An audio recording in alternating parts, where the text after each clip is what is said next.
I want to walk you through an exchange that genuinely changed how I read every Iran headline. Senator Mike Lee sat across from Secretary Rubio and asked one simple thing: who actually makes the decisions on Iran's side of this negotiation? The answer he got back was more revealing than anyone expected, so watch it unfold for yourself, and our research team will break down the full analysis at the end. Let's watch the hearing. Rubio for being. You look like rickets. I apologize. This threw me off a second. Well, look, bald is beautiful, and we can't help that. But thanks for all of your efforts. You are a very effective spokesperson for not only President Trump and the administration, but for the United States, and I'm grateful for that. Was wondering at the outset if you could talk to us a little bit about the fractured Iranian regime and how that might be making negotiations more difficult. One of the things I've wondered, for example, are whether the diplomatic Iranian channels are sort of crosswise, at odds with, or working hand in glove with the IRGC, which is itself causing a lot of these ceasefire violations, or is it all sort of coordinated chaos to try to undermine and tip the scales in favor of Iran in the negotiations?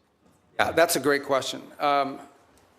Let me try to give this answer to you in a way that's not boring or wonky, because it's been a shift. Obviously, the original Supreme Leader, the one that was there, is no longer with us. His son takes over. Nobody hears from him for a month. By all reports, open source reporting, I think you've all seen it. He was severely injured in the same strike, and so forth. Are you confident he's still alive, by the way?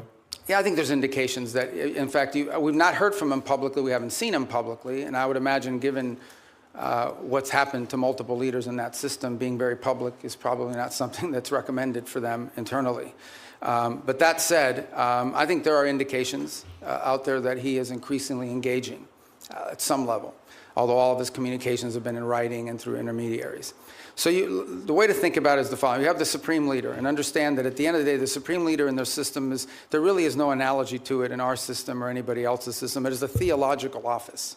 It was the head of the Islamic Republic in the sense of the ultimate decision maker, and every major decision has to be run by them.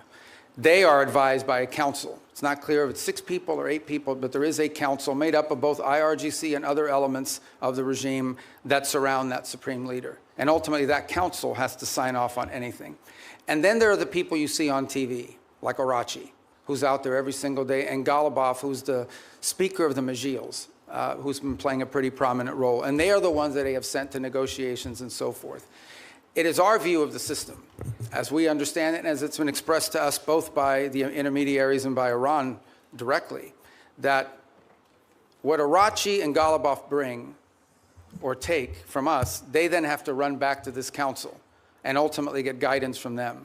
And that process oftentimes takes 3 to 5 days to get a response. Now, some of it is logistical. They're operating probably using couriers and things of this nature. Part of it is internal fissures on exactly what they should agree to or not agree to. I think the second point that needs to be driven in this regard is that there is evidence that there are communications issues within the regime as well. So, for example, it's pretty clear that at the outset of hostilities in the conflict, they had delegated decision-making to field commanders. And so oftentimes field commanders had delegated authority to act on let's say a pre-operational planning that already put in place. And so unlike our system, where perhaps you know that the president or the Secretary of War is directly making orders and decisions, or the chairman of the Joint Chiefs, in their system, a lot of decision-making at the tactical level, like which ships to hit and so forth, are being made at the commander level. So that's why from the outset it can look like fire-ready aim, but it's part of the design of the system, perhaps? Well, I think it was a design of the system in the sense of regime survival and the ability to operate in case there was decapitation strikes or people were removed. But let's go back to the essence of the negotiations. What's complicated them is you ultimately are negotiating with people who then have to negotiate within their own system to see what they're allowed to give and what they're allowed to agree to. What is abundantly clear is that Iran is facing severe internal economic. All the problems Iran had before this conflict not only are still there, but they're worse. All the things that led to the protests, all of these are worse than they were before. And I think there's definitely elements within that regime that understand it. And then there are other elements of it that are more immune to it and perhaps more resistant to making agreements. And so what we are working through is in many cases, is delays in getting the responses to people. And this is why you see reporting about there might be a deal in the next few days, because internally it takes time to get responses from them, sometimes upward to 5 or 6 days. Undoubtedly, they're using that to their advantage, sort of like the car dealer where the salesman has to go talk to his manager and make you wait and think about it for a while. Even more complicated than that. Even more complicated than that. One more question. I think we could benefit from hearing from you about the need to zero out funding for a couple of entities, including the National Endowment for Democracy and USADF. Can you tell us about that?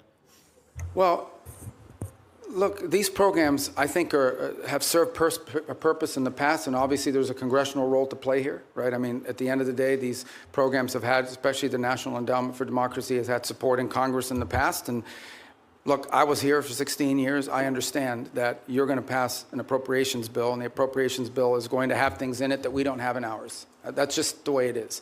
And we understand it. We'll make it work. But we are concerned, or have been concerned in the past, about organizations that sort of have lost their purpose and what they're advancing. And at the end of the day, look, we have a lot of resources. The United States is the richest country in the world. We have the largest government budget in the world, but we don't have unlimited resources. We still have to be able to strategically spend our money. And the State Department, you know, when I took over, a lot of people are like, oh, that's a mess. State Department's not that big. The majority of our employees are local hires overseas. We have, you know, foreign service officers, career civil servants, but compared to some of these other agencies that are out there, we're not that large, and yet we have a global footprint.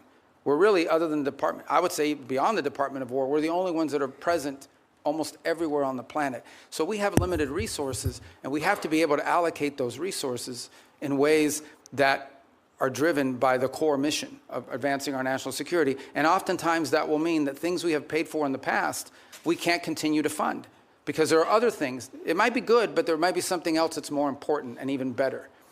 Other cases, we may still spend money on a purpose, but we want to be driven not just by, we don't want to be judged just by how much money we're spending on something. We also want outcomes for it. We want to show outcomes.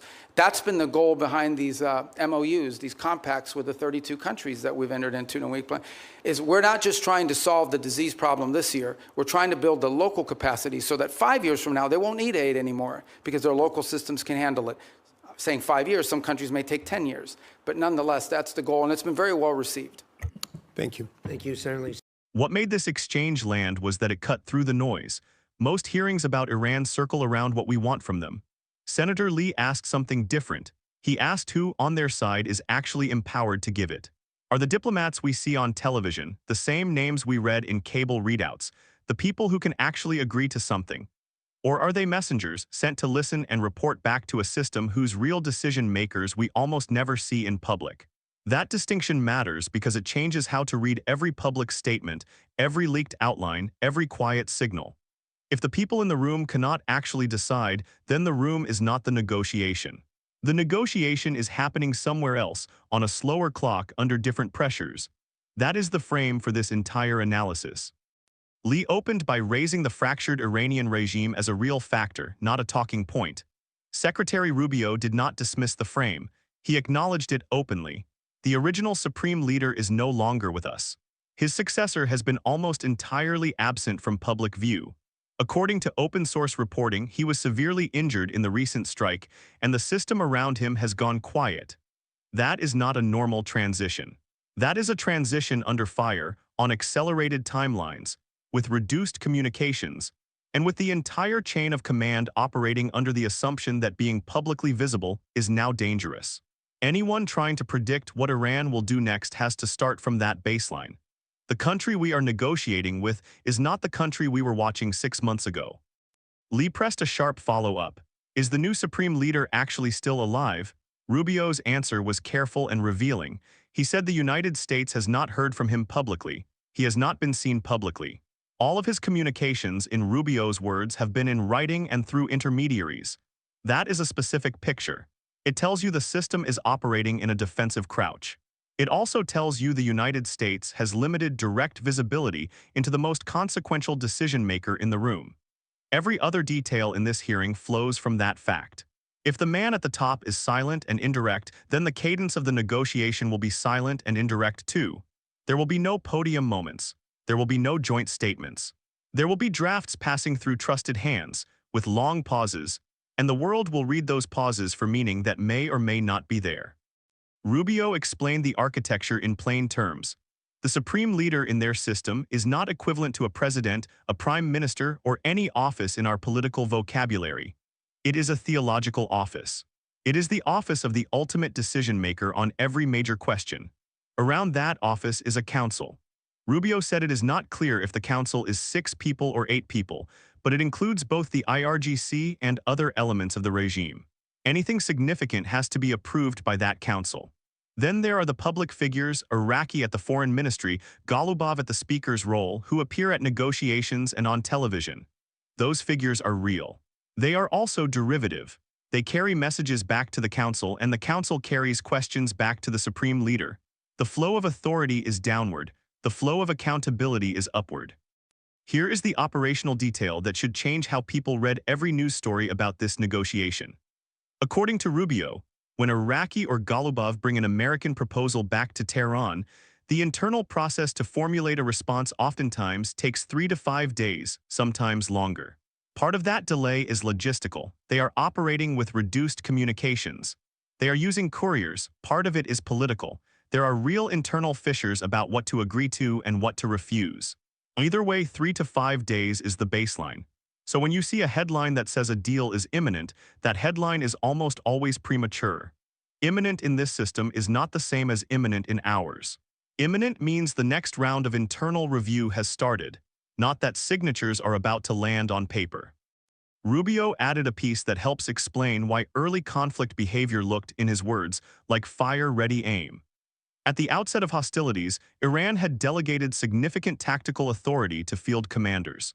Decisions about which ships to threaten, where to position assets, how to respond to specific incidents were being made at the commander level on the basis of pre-operational planning already in place.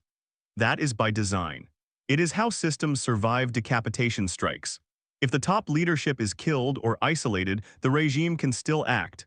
But it has a consequence the public conversation does not always capture. Some of the most provocative early moves were not central decisions. They were the local execution of contingency plans drafted years earlier. That does not make them less dangerous.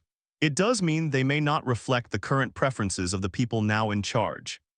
Lee then asked one of the sharpest questions in the hearing.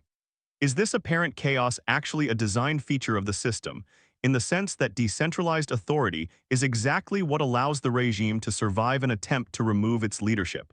Rubio agreed in part. He said it is in fact a design feature for regime survival. If the leadership can be removed, the system can still operate. But he also said that does not necessarily make it functional for the purpose of producing a negotiation.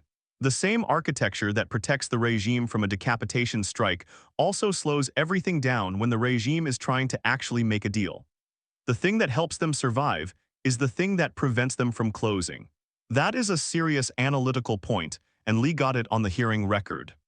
Rubio's most direct statement of strategic posture was about Iran's internal condition. He said it is abundantly clear that the regime is facing severe internal pressure. Every problem they had before the conflict is still there. Every condition that drove past waves of protests is now harsher than it was before. Currency, inflation, joblessness, public anger, government legitimacy, none of those issues have improved. Most of them have gotten significantly worse. That matters for the negotiation in 2 opposite ways. It increases the incentive for some factions inside the regime to settle and stabilize. It increases the incentive for other factions to dig in and refuse, because they read any visible concession as a confession of weakness. The same domestic crisis pushes one set of voices toward yes, and another set of voices toward no. Rubio described the internal split in plain language. There are elements within the regime that understand the pressure and are open to making an arrangement. There are other elements that are more resistant, less responsive to the cost, and unwilling to be the ones who concede. The struggle inside Iran is between those 2 camps. That is why responses take 3 to 5 days. That is why messages keep arriving in writing. That is why the public posture sometimes contradicts itself within the same week. The negotiation we see on the surface is the visible part of a much harder negotiation happening behind closed doors inside the regime itself. The American side is, in effect, a participant in someone else's internal argument. Lee made an analogy that captured a structural risk in this whole process. He compared the situation to a car dealership where the salesman has to go talk to his manager, then make you wait, then come back with a softer position. Delays are a tactic. If you are negotiating against someone who is trained to wait you out, every pause communicates patience and resolve, whether or not it actually reflects internal struggle. Rubio agreed that this dynamic is real, but he also added an important qualification. The Iranian system, he said, is even more complicated than that. The delays are partly tactical, but they are also genuinely structural. The same gesture that helps Iran wait the United States out is also the gesture that limits what Iran can actually decide. It is leverage, and it is paralysis at the same time. Lee then changed gears entirely. He asked Rubio to explain the administration's view on zeroing out funding for a set of programs, including the National Endowment for Democracy and the United States African Development Foundation. That is a different kind of question. It is not about a foreign regime. It is about how American resources should be allocated and who in government gets to make those choices. Rubio's answer was careful and bipartisan in tone. He acknowledged that these programs have served a purpose in the past. He acknowledged that Congress has a role to play and that congressional support for some of these programs has been genuine. He acknowledged that an appropriations bill will include items the administration would not have prioritized and that the administration will make it work. But he also drew a line. Rubio made a point that often gets lost in budget debates. He said when he took the job, the perception around Washington was that the State Department was a sprawling bureaucracy. He said that is not really accurate. The majority of State Department employees are local hires overseas. The career civil servants and foreign service officers in the United States, in Rubio's framing, are not particularly large compared to other federal agencies. Yet the State Department, alongside the Department of War, is one of only 2 American institutions with a presence almost everywhere on the planet. That global footprint exists on a much thinner staffing base than the public imagines. That backdrop matters when the argument is about which programs to keep and which programs to retire. The choice is not abundance versus scarcity. It is scarcity versus more scarcity, and the only honest debate is about priorities. Rubio framed the cuts as a question of strategic allocation rather than wholesale defunding. He said the United States has substantial resources, but not unlimited resources. That means decisions have to be made about which programs are most aligned with the core mission of advancing national security. Some things that were funded in the past will not be funded now. That does not mean those programs were bad. It means there are other programs that the administration considers more important, given current constraints. Some programs may still be funded but with stricter outcome requirements, so that success is measured by results, not by spending levels. That is a defensible governance posture. It is also a posture that puts the administration on a collision course with members of Congress who view some of these programs as core American values, not optional line items.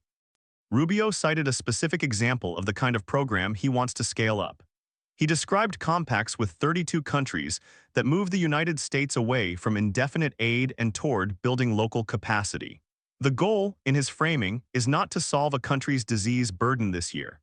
It is to build local systems strong enough that within 5 to 10 years, the country no longer needs American aid for that mission. That is a serious policy idea.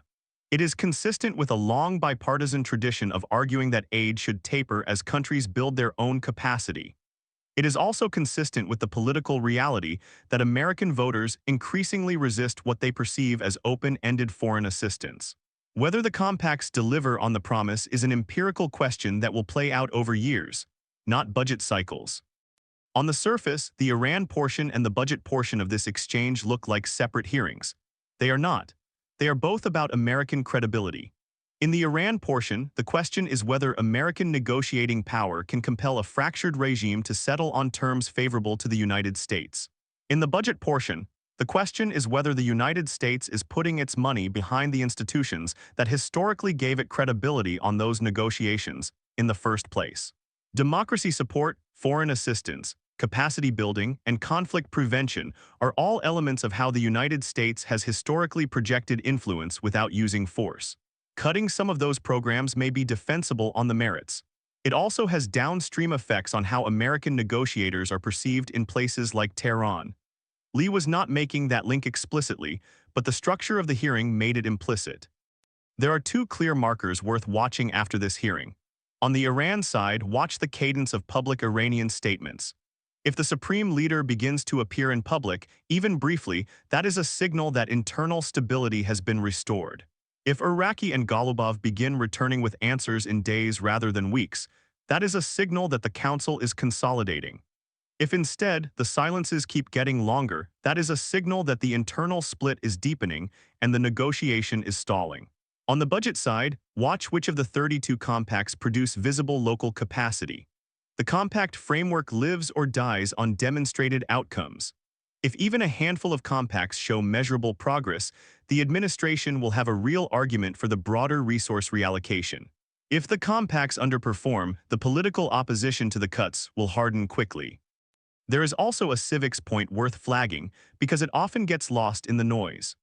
Rubio explicitly acknowledged that an appropriations bill from Congress is going to include programs the administration would not have prioritized, and that the administration is going to make it work. That is the normal, healthy operation of the system. Congress writes the budget. The executive branch implements it. The executive can argue for different priorities, can request rescissions, can manage outcomes more tightly, but it does not get to selectively ignore the line items it does not like. That posture, restated calmly in a hearing room, is itself meaningful. It signals that this administration intends to operate inside the constitutional process, even when it disagrees with the outcome of that process. That is reassuring, and it should be. There is a broader governance lesson underneath the Iran portion. A system designed for resilience under attack is not the same as a system designed for clean negotiation. Decentralization is the right answer if your priority is survival. It is the wrong answer if your priority is consolidated decision-making at speed. Iran has chosen survival, and Iran is now paying the negotiation cost of that choice. The United States, by contrast, has the opposite challenge in its own system. American institutions are built for fast, centralized decision-making when needed, but they are also built to constrain that authority through oversight, judicial review, and public scrutiny. Both systems have trade-offs. The hearing was, among other things, a real-time demonstration of how those trade-offs interact across the table. The public argument around all of this is going to be loud, and most of it will be unhelpful. The Iran portion will be reduced to a binary. Is the administration close to a deal or not? The budget portion will be reduced to a different binary. Is the administration trying to gut the diplomatic toolkit or not? Both binaries miss the more interesting story, which is that the actual negotiation is happening on the timeline and structure dictated by an Iranian system in transition. And the actual budget question is whether strategic allocation can replace traditional aid lines without losing the influence those programs once produced. Lee's hearing was useful because it slowed down long enough to let the underlying mechanics show through. That is the highest function of oversight. So the final accountability question is the one that should follow every hearing of this kind. What was gained, what was lost, and who is paying the cost?